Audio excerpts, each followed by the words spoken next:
Good afternoon guys, GTA Cars. So kita nyo naman, gaganda ng ating mga units. Ito na natin for releasing na EcoSport na Trend Automatic 2014 to guys, na automatic transmission.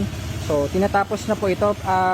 Nasimulan na to guys, pero nakapila pa ito dun sa ating mga final na checking at detailing. Ito yung ating Ford Explorer. So nalabas na natin sa Dungga. Dito naman napaka-pogi. Wala pang detail yan guys. Available pa to. And gamitin muna natin pang service. Ito yung ating another releasing tong 2015 na EcoSport Trend and Automatic. So release natin to today. Ayan, pinapatanggal lang ang ating seat cover para mas pogi. At na-detail na rin to guys, ang kita nyo. Final lang ulit na final details. Pwede na tayo manalamin dito. Ayan, ayan, so ito yung ating mga releasing for this week. At meron pa tayong iba. Nandun sa paint shop. Iba nasa shop, nasa office. Pina-final checking na natin at mga checklist natin.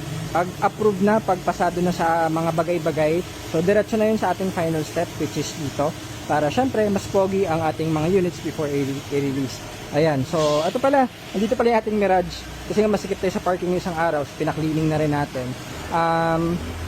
Madumi na ulit, alikabok. Ayan, so available to guys, ito yung ating 2015 na Mitsubishi Mirage.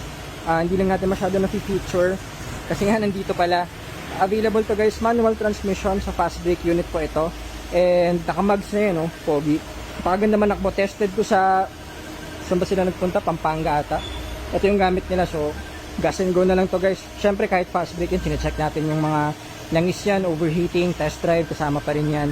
Pero kita nyo kahit kinis, actually wala siya masyadong scratches, so okay to. For its price lalo na, yung fast brake unit. Ayan, so kita naman, kinis yung ating mga units. So ayun, ito ang update natin. Balik muna tayo dun sa shop at prep natin yung mga kailangan. Thank you, GTA Cars. Good afternoon.